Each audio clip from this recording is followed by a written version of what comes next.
মাননীয় অধ্যক্ষ মহোদয়, মই শূন্যকালীন ঘণ্টাৰ জৰিয়তে এটি বিশেষ প্ৰসংগ উত্থাপন কৰিব বিচাৰিছোঁ। প্ৰসংগটো হৈছে উচ্চতম ন্যায়ালয়ৰ জামিন পোৱা স্বত্বেও ডিটেনশ্যন কেম্পত আটক আব্দুল খালেক, পুলিচৰ দ্বাৰা তথাকথিত পুছবেক কৰা হ'ল খাইৰুল ইছলাম, মনোৱাৰা খাতুন আৰু অন্যান্য ব্যক্তি। মহোদয়, সাম্প্ৰতিক সময়ত দেখা গৈছে যে অসম পুলিচে নিশাৰ অন্ধকাৰত নাৰী, শিশু, বৃদ্ধ কোনো বাছ বিচাৰ নকৰি ঘৰৰ পৰা তুলি আনি অন্ধকাৰতে বৰ্ডাৰ পাৰ কৰি দিয়া হৈ আছে। মহোদয়, দেখা গৈছে যে এই ক্ষেত্ৰত যিসকল বিদেশী তেওঁলোকক পঠিওৱাত আমাৰ কোনো আপত্তি নাই। যিসকল যি ৰাষ্ট্ৰৰ পৰা আহিছে তেওঁলোকক পঠিয়াওক। কিন্তু মহোদয়, এই প্ৰক্ৰিয়া চলাবলৈ গৈ বৈধ ভাৰতীয় নাগৰিক, যিসকলৰ মা, দেউতা, ভাই, ভনী সকলোৱে দেশত, যিসকলৰ যুগ যুগান্তৰত কোনো দিনেই সম্পৰ্ক নাই অন্য কোনো ৰাষ্ট্ৰৰ সৈতে নতুবা বাংলাদেশৰ সৈতে, তেওঁলোককো বাংলাদেশৰ সীমান্ত পাৰ কৰি দিয়া হৈছে। মহোদয়, দেখা গৈছে যে যেতিয়া মৰিগাঁও জিলাৰ খান্দা পুখুৰী গাঁৱত খাইৰুল ইছলামক যেতিয়া পুছবেক কৰা হৈছিল, তেওঁ এজন শিক্ষক, আৰু সেই পুছবেক কৰাৰ সময়ত BSF পৰ্যন্ত বিচলিত কৰি তেওঁলোকৰ জৰিয়তে প্ৰেছ বিবৃতি দিয়া হ'ল যে তেওঁলোকে বাংলাদেশৰ পৰা আহি আছিল আৰু তাৰ পৰা পুছবেক কৰা হ'ল। মহোদয়, ভাৰত ৰাষ্ট্ৰৰ এটি প্ৰশাসনিক আৰু সুৰক্ষাৰ ব্যৱস্থাই যদি এই ধৰণৰ মিছাৰ আশ্ৰয় ল'ব লাগে কেৱল অসম চৰকাৰৰ প্ৰেছাৰত নতুবা তেওঁলোকে দিয়া ডিক্টেশ্যনত, তেনেহ'লে ইয়াতকৈ আৰু প্ৰশাসন মহোদয় একো থাকিব নোৱাৰে। আমি AIODF দল বিদেশীৰ বিৰুদ্ধে, আমি কোনো এজন বিদেশী 1971 চনৰ পিছত অহাসকলৰ পক্ষত নহয়, চাহে তেওঁ হিন্দু হওক, চাহে তেওঁ মুছলমান হওক, তেওঁ কোনো জাতিৰ হওক। আজি ইয়াৰ পৰা আজি যদি মই সেইফালে থাকিলোহেঁতেন, অন্ততঃ আমি এটা প্ৰস্তাৱ ল'লোহেঁতেন যে এই ভোটাৰ সমস্যা, ৰেফাৰেঞ্চ কেছৰ সমস্যা যিসকল সৃষ্টি কৰিছিল তেওঁলোকৰ বিৰুদ্ধে আমি ধিক্কাৰৰ প্ৰস্তাৱ ল'লোহেঁতেন। যিসকল প্ৰতিপালন কৰিছিল, যিসকল আজিও কিজানি তেওঁলোক অপজিশ্যনত থাকিব পাৰে, যিসকলে এইটো লালন পালন কৰিছিল, যিসকলে তেওঁলোকৰ ভোট লৈছিল, তাৰ পিছতো যিসকলে এই সমস্যাটো কোনোদিনে সমাধান কৰিবলৈ চেষ্টা কৰা নাই, তেওঁলোকৰ বিৰুদ্ধে আমি ধিক্কাৰ প্ৰস্তাৱ ল'লোহেঁতেন। যিসকলে ডিটেনশ্যন কেম্প বনাইছিল তেওঁলোকৰ বিৰুদ্ধে ধিক্কাৰ প্ৰস্তাৱ ল'লোহেঁতেন। মহোদয়, মোৰ সমষ্টিৰ গুমা গাঁৱৰ আব্দুল খালেক তাৰাবাৰী থানাৰ অন্তৰ্গত, তেখেতে বেইলত আছিল 2 বছৰ 20 দিন।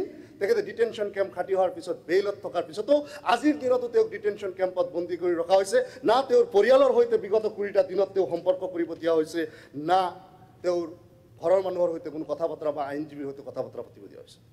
বোধে প্ৰত্যাৱৰ্তন চুক্তিৰ জৰিয়তে আন্তঃৰাষ্ট্ৰীয় যিসমূহ ট্ৰিটি আছে, ইউনিভাৰ্চেল হিউমেন ৰাইট ডিক্লাৰেশ্যন আছে, জেনেভা কনভেনশ্যনৰ কথা বতৰাবিলাক আছে, এইবিলাক সকলোখিনি সামৰি প্ৰত্যাৱৰ্তন চুক্তিৰ জৰিয়তে যদি কোনো বিদেশী নাগৰিকক বহিষ্কাৰ কৰে তাত আমাক ক'বলগীয়া একো নাই। কিন্তু তেওঁলোকক সেই ৰাষ্ট্ৰই চমজি ল'ব লাগিব।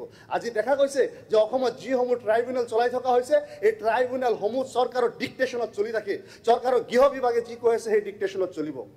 দেখা গৈছে যে সকলো প্ৰমাণ পাতি লৈ যোৱাৰ পিছতো ক'ৰবাত ক্লাৰিকেল মিষ্টেক, নাম, বানান, বয়সৰ ডিছক্ৰিপেঞ্চি ইত্যাদি ইত্যাদি কাৰণত মানুহক বিদেশী বনাই দি থকা হৈছে। মানে উচ্চতম ন্যায়ালয়ৰ গোচৰ চলি আছে, জামিনত আছে, তাৰ পিছতো মানুহজনক পুছবেক কৰি দিয়া হৈ আছে। সেই মানুহজনক ঘূৰাই আনিব কোনে এতিয়া? আজি তেওঁক ন্যায় কোনে দিব? ভাৰত ৰাষ্ট্ৰৰ ব্যাপক ন্যায়িক ব্যৱস্থা থকাৰ পিছতো এই ধৰণৰ যদি অন্যায় অবিচাৰ মানুহৰ লগত যদি কৰা হয়, তেনেহ'লে ইয়াতকৈ দুৰ্ভাগ্য আৰু আন্তঃৰাষ্ট্ৰীয় মহলত ভাৰতৰ নাম বদনাম হোৱা ধৰণৰ অন্য কোনো ঘটনা থাকিব নোৱাৰে। যি সময়ত ভাৰত বিশ্বগুৰু হ'বলৈ গৈ আছে, অসম শ্ৰেষ্ঠ 5খন ৰাজ্যৰ ভিতৰত এখন ৰাজ্য হ'বলৈ গৈ আছে, মুখ্যমন্ত্ৰী বা চৰকাৰ তৰফৰ পৰা এই ধৰণৰ বিবৃতি জাৰি কৰা হয় আৰু তেওঁলোকে ফুলজাৰি মাৰি থাকে। আৰু সেই সময়ত যদি আমি মানৱ অধিকাৰ আৰু মানৱতাক যদি ভুলুণ্ঠিত কৰোঁ, সৰু যদি 9 মহীয়া কেঁচুৱা যদি কোলাত লৈ কাৰোবাক যদি ৰাতিৰ অন্ধকাৰত চোৰ ডকাইতৰ নিচিনা যদি এই দেশৰ পৰা পঠিয়াই দিওঁ, তেওঁলোকৰ এই ৰাষ্ট্ৰ ব্যতীত অন্য কোনো ৰাষ্ট্ৰ নাই, এই ঠাই ব্যতীত অন্য কোনো ঠাই নাই, এই ঠাইতে জন্ম, তেওঁলোকে এই ঠাইতে পুণ্যভূমি, এই ঠাইতে তেওঁলোকৰ মাতৃভূমি, তাৰ পিছত যদি তেওঁলোকক এই ধৰণৰ যদি অমানৱীয়ভাৱে বহিষ্কাৰ কৰা হয়, সেই ছবি এই সভ্য সমাজৰ কোনো এজন মানুহে চাই কিন্তু অন্ততঃ চকুৰ পানী নোপোৱাকৈ থাকিব নোৱাৰে। কিন্তু আমি শাসন যন্ত্ৰ, ৰাষ্ট্ৰযন্ত্ৰ ইমানেই কি কঠোৰ হৈছোঁ যে সেই মানুহখিনিৰ বেদনা পৰ্যন্ত আমি অনুভৱ কৰিব নোৱাৰোঁ, তেওঁলোকৰ কথা পৰ্যন্ত যদি আমি বুজিব নোৱাৰোঁ, তেওঁলোকৰ ন্যায়িক ব্যৱস্থাৰ জৰিয়তে সুযোগ পৰ্যন্ত যদি আমি দিব নোৱাৰোঁ, তেওঁলোকক পানীৰ মাজত যদি থিয় কৰাই দিওঁ, ইয়াতকৈ মহোদয় লাজৰ বিষয় আৰু একো হ'ব নোৱাৰে। গতিকে মহোদয়, কেৱল ধৰ্মৰ নামত বাছি বাছি, কেৱল জাতিৰ নামত, কেৱল ভাষাৰ নামত বাছি বাছি, কেৱল তেওঁ কোনটো সাংস্কৃতিক পৰা বিলংছ কৰিছে সেইটোৰ ওপৰত বাছি বাছি যদি মানুহৰ লগত এই ধৰণৰ অন্যায় কৰা হয়, তেনেহ'লে মহোদয় ইয়াতকৈ দুৰ্ভাগ্য একো নহয়।